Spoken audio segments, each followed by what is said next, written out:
This is my audience this evening for the Fundamentals of Oral Communication speech, for the persuasive speech.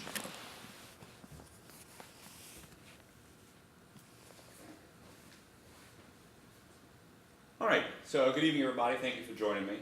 Many of you are my former students and are continuing your careers as in the fire and EMS service. I know sometimes we get into a habit of thinking that once you take a class, your education's done. And I'm here tonight to try and persuade you into considering continuing education and making sure that throughout your entire career, whether it be career, volunteer, profession, you continue that educational process and continue your learning. I get to graduate, or I get to retire from the fire department in about 8 years, and I'm already thinking about retirement. Possibly going to work for another fire department is always an option because I'll be young enough. But also the option exists that I could become a professional crabber, or fisherman, or boat captain, or something. Certainly don't always want to work until the day I die. Nobody has that desire in life. So it is necessary to continue education. Whether your dream is to go off to some retirement community somewhere down on the beach, or you want to stay around here or move to the mountains, everyone has a goal. In order to achieve that goal, though, you need to do continuing education throughout your entire work process. There's three main points that go along with the continuing education process. First of all, being staying current on industry trends, so that as you are employed and while you're working, you are doing the best job and your job to the best of your ability. Second thing we look at is actually being able to advance in your career. So if you don't want to stay at just the basic level firefighter EMT, you want to move on to a higher level, actual ranking lieutenant, of course you need to prepare for that advancement. And then of course thirdly is keeping brain activity, and even just through some simple online training or hands-on training like we normally do, brain activity certainly can be stimulated to continue the educational process all throughout your career. So first of all, we talk about your job currently, and you think about even just 5 years from now. If you're happy with your job, what you're doing, what are your aspirations, first part of your career? Where do you want to go? And you think, okay, how am I going to get to that point in time? And one of the best ways to do it is staying current on industry trends and looking at what is the latest and greatest technology out there. The U.S. Department of Labor statistics say that due to fluctuations in the job market and fluctuations as well as in technology and information available out there, you have to stay current. There is no way to just be able to go ahead and do your job as the day you started. A lot of times we talk about the salty old firefighter, and once I learn it, I'm never going to have to forget it, or I'm never going to have to worry about learning it again. I'm always going to have that skill ingrained in my head. And it's the truth. A lot of times we talk about the fire department being 200 years of tradition unimpeded by progress. And that's not the case, because we don't drive horses anymore to the calls. There's not a big giant bell that someone rings outside 3 times for us to come to the firehouse. We have vehicles that are smarter, we have communications technologies that are smarter, and we certainly have ways of firefighting that are much smarter than when we started. So staying current on industry trends is certainly one of the most important things. Then we start to talk about, how am I going to go about my career? How long do I want to do this? How long can I do this, both physically and mentally? So you need to look at possibilities for advancement, and either it's just advancing up to the next level, or of course in our industry, advancing to the ultimate level, which is becoming a fire chief in an organization somewhere. When I think about my possible retirement in the next few years, it would be great to become the chief of a fire department in Hilton Head, South Carolina, maybe Savannah, Georgia, be out on the water the whole time, saving lives, protecting property, doing what we do. And it's the best job in the world as far as I'm concerned. But of course, the first step would be to become an officer, a ranking officer within the command structure. In order to do that, you have to take advancement classes. We look at how we learn and the process that we go through, and all the publications out there right now. Ironically enough, there is one called Continuing Education publication.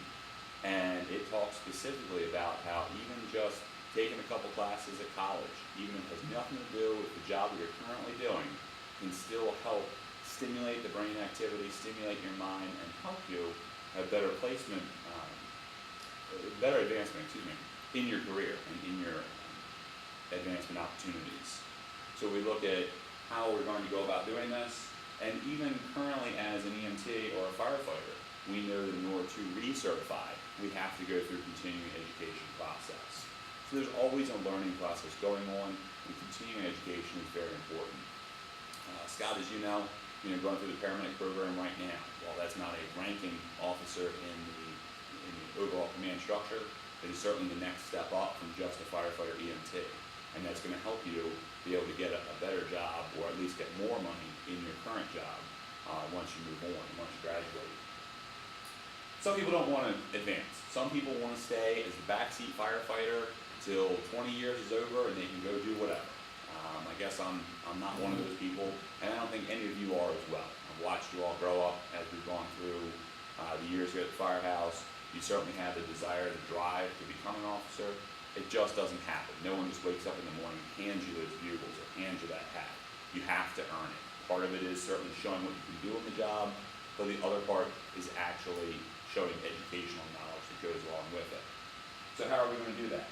We're going to stimulate the brain. We're going to go to college. We're going to take a paramedic program or just basic management classes, business management specifically. We look at the National Training Laboratories pyramid here, talks about brain activity. I can't stress it enough, we learn by doing. We are the type A personality that can best show our skill and technique by putting hands to the work that we're doing. Most of you are going to forget about 50% of what you hear in the next 3 minutes even, by the time you walk out the door, and that's okay. It's not offensive to me. It's just the way we learn. We only retain so much. There's only so much space up in the brain to actually retain. But we go through lectures. We do reading. We have audio-visual, just like you see in front of us. Through demonstration and even just discussion when we do our tabletop exercises. And we review calls that we've been on, or we plan for calls that could possibly happen in the future. And having that memory, having that educational process, and continuing education especially, is very beneficial. And then last but not least, we look up here, and it's important for us to actually teach others. To actually say, okay, here's what I learned, and I'm going to teach you to be as good as I am, or as good as I want to be. Or the flip side of things, hey, something happened, something actually went wrong, and I want to share with you my experience so that you could not have this happen to you. And like I said, a lot of times we refer to those as salty old dog firefighters who, he's not going to be able to be taught anything new. But it only takes one time. It only takes one injury or one incident or one close call, as we sometimes refer to it, before all of a sudden their mindset changes. So like I said in the beginning, there has to be a continuing education process in order for us to continue this career. It's not like it used to be, just riding horses around, ringing bells everywhere. There's certainly a lot of technology that are involved. And as you know from some of the crazy calls we go on, it's not the same job. It's not rescuing babies and kittens and puppies everywhere. It is coming to solve problems. How are we going to be best prepared for those problems? We're going to go ahead and continue reading, staying current on industry trends, staying up on the level of brain activity that we're using, either through online lectures, through classes of some sort, and more importantly, making sure that we have continued to try and advance throughout our career to becoming the best person that you can in your job. Maybe not, officer, and that's fine, not everybody wants to do that, but you certainly want to make yourself better by helping to make those better, by staying on top of our job and continuing education.